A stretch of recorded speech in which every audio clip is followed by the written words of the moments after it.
ಕೀರ್ತನೆಗಳು 109ನೇ ಅಧ್ಯಾಯ 21ನೇ ವಚನ. ಕರ್ತನೆ, ಯೆಹೋವನೇ, ನಿನ್ನ ಕೃಪೆಯು ಹಿತಕರವಾಗಿದೆ. ನಿನ್ನ ಹೆಸರಿನ ನಿಮಿತ್ತ ನನ್ನ ಪಕ್ಷವನ್ನು ಹಿಡಿದು ರಕ್ಷಿಸು. ಕರ್ತನಲ್ಲಿ ಪ್ರೀತಿಯ ದೇವಜನರೇ, ದೇವರಾಗಿರುವಂಥ ಯೇಸು ಕರ್ತನನ್ನು ಅರಿತಿರುವಂಥ ನಮ್ಮೆಲ್ಲರಿಗೂ ಸಹ ಒಂದಲ್ಲ ಒಂದು ವಿಧವಾದಂಥ ಹೋರಾಟ ಶೋಧನೆಗಳಿದ್ದೇ ಇರಲ್ಪಡ್ತದೆ. ಕೆಲವೊಂದು ಸಮಯದಲ್ಲಿ ನಮ್ಮವರೇ ನಮಗೆ ವಿರುದ್ಧವಾಗಿ ನಿಲ್ಲಲ್ಪಡ್ತಾರೆ. ನಮ್ಮ ನಡುವೆ ಇರುವಂಥವರು ನಮಗೆ ವಿರುದ್ಧವಾದಂಥ ಕುಯುಕ್ತಿಗಳನ್ನು ಮಾಡ್ತಾರೆ. ಇದರಿಂದ ನಮ್ಮ ಮನಸ್ಸೊಲಿವಿಕೆ ಮಾತ್ರವಲ್ಲದೆ ದುಃಖಕ್ಕೆ ಒಳಗಾಗಲ್ಪಡ್ತೇವೆ. ಆದರೆ ವೈರಿಯು ಅಥವಾ ನಿಮ್ಮೊಳಗಡೆ ಇರುವಂಥವರು ಎಷ್ಟೇ ನಿಮ್ಮನ್ನು ಬಾಧಿಸಿದರೂ ಸಹ ನೀವು ಬಲಿಷ್ಠರಾಗುವ ಹಾಗೆ ದೇವರು ಮಾಡುವುದಕ್ಕೆ ಶಕ್ತರಾಗಿ ಇದ್ದಾರೆ. ದೇವರ ಕೃಪೆಯನ್ನು ನಾವು ಆತುಕೊಳ್ಳೋಣ. ದೇವರು ಎಂದಿಗೂ ಸಹ ತನ್ನ ಭಕ್ತರನ್ನು, ಅದರಲ್ಲೂ ನಂಬಿಗಸ್ತರನ್ನು ಕೈ ಬಿಡದೇ ಇರುವಂಥ ದೇವರಾಗಿ ಇದ್ದಾರೆ. ನಾವು ದೇವರ ಪಕ್ಷವನ್ನು ಹಿಡಿದು ಆತನ ಸಮ್ಮುಖದಲ್ಲಿ ನಾವು ನಂಬಿಗಸ್ತರಾಗಿ ಜೀವಿಸುವಾಗ ನಮಗಿರುವಂತಹ ಈ ಕೀಳುಗಳೆಲ್ಲವನ್ನ ದೇವರು ಮೇಲಾಗಿಯೂ, ನಮಗಿರುವಂತಹ ಈ ಹಿತಶತ್ರುಗಳು ಅಥವಾ ನಮ್ಮೊಳಗಡೆ ಇರುವಂತಹ ಶತ್ರುಗಳು, ನಮಗೆ ವಿರುದ್ಧವಾಗಿ ನಿಂತಿರುವಂಥ ಮನುಷ್ಯರ ಅವರ ಮುಂದೆಯೇ ದೇವರು ನಮ್ಮ ತಲೆಯನ್ನು ಎತ್ತುವ ಹಾಗೆ ಮಾಡುವವರಾಗಿ ಇದ್ದಾರೆ. ದೇವರು ನಮ್ಮ ಜೊತೆಯಲ್ಲಿ ಇರುವುದಾದರೆ ನಮ್ಮನ್ನು ಎದುರಿಸಲಿಕ್ಕೆ ಯಾರಿಂದ ಸಾಧ್ಯ? ಹಾಗಾಗಿ ನಾವು ದೇವರ ಕೃಪೆಯನ್ನು ಹಾತುಕೊಳ್ಳುವ.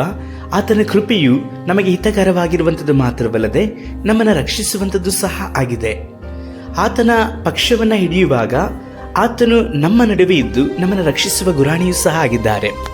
ಆ ನಿಮಿತ್ತವಾಗಿ ನಿಮ್ಮ ಜೀವಿತದಲ್ಲಿ ಬರುವಂಥ ಎಲ್ಲ ಹೋರಾಟ ಶೋಧನೆಗಳನ್ನು ದೇವರು ಅವುಗಳನ್ನು ನಿಮಗೆ ಕಿರೀಟವನ್ನಾಗಿಯೂ ನೀವು ಅವರ ಮುಂದೆ ಶೋಭಿಸುವ ಹಾಗೆಯೂ ಸಹ ಮಾಡುವವರಾಗಿ ಇದ್ದಾರೆ. ನಿಮಗಿರುವಂಥ ಹೋರಾಟಗಳೇನು? ಕರ್ತನ ಸಮ್ಮುಖದಲ್ಲಿ ಒಪ್ಪಿಸಿಕೊಡ್ರಿ. ನಿಮಗೆ ಯಾರೆಲ್ಲ ಮನನೋಯಿಸ್ತಾ ಇದ್ದಾರೋ ಅವರನ್ನು ಸಹ ನೀವು ಕಂಡ್ರೆ ಬೇಸರ ಪಟ್ಟುಕೊಳ್ಳದ ಹಾಗೆ ಬದಲಾಗಿ ಅವರಿಗೋಸ್ಕರವಾಗಿ ಪ್ರಾರ್ಥಿಸಿದರೆ ಅವರಿಗೆ ಏನಾದರೂ ಒಂದು ಒಳ್ಳೆಯದನ್ನು ಮಾಡೋದಕ್ಕೋಸ್ಕರವಾಗಿ ದೇವರ ಬಳಿಯಲ್ಲಿ ಸಹಾಯವನ್ನು ಕೇಳ್ರಿ. ನಮ್ಮ ವೈರಿಗಳನ್ನು ಸಹ ಪ್ರೀತಿ ಮಾಡ್ರಿ ಎಂಬುದಾಗಿ ದೇವರು ಹೇಳಿದ್ದಾರಲ್ವಾ.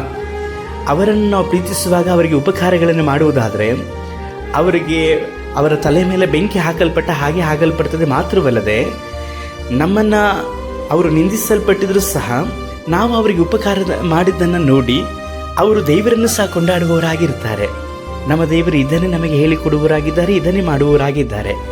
ಈಗ ತೀರ್ಮಾನ ನಮ್ಮದು. ನಾವು ದೇವರ ಚಿತ್ತಕ್ಕೆ ಒಡಂಬಟ್ಟು ಆತನ ಕೃಪೆಯನ್ನು ಹಿಡಿದುಕೊಳ್ಳುವ. ಆತನ ನಮ್ಮ ಪಕ್ಷ ಹಿಡಿದು ನಮ್ಮನ್ನು ರಕ್ಷಿಸುವವರಾಗಿದ್ದಾರೆ. ಪ್ರಾರ್ಥಿಸುವ. ಸರ್ವಶಕ್ತನಾದ ದೇವರೇ, ನಮಗಿರುವಂತಹ ಎಲ್ಲ ನಿಂದನೆಗಳ ಅವಮಾನಗಳು ಮಾತ್ರವಲ್ಲದೆ ನಮ್ಮ ನಡುವೆ ಇರುವಂಥವರು, ನಮಗೆ ವಿರುದ್ಧವಾಗಿ ಇರುವಂಥವರೆಲ್ಲರೂ ಸಹ ನಮಗೆ ಕುಯುಕ್ತಿಗಳನ್ನು ಮಾಡಿ ನಮ್ಮ ಬೀಳುವಿಕೆಯನ್ನು ಎದುರು ನೋಡುವಾಗಲೂ ಸಹ ನಾವು ನಿಮ್ಮ ಕೃಪೆಯನ್ನು ಆತುಕೊಳ್ಳುತ್ತೇವೆ.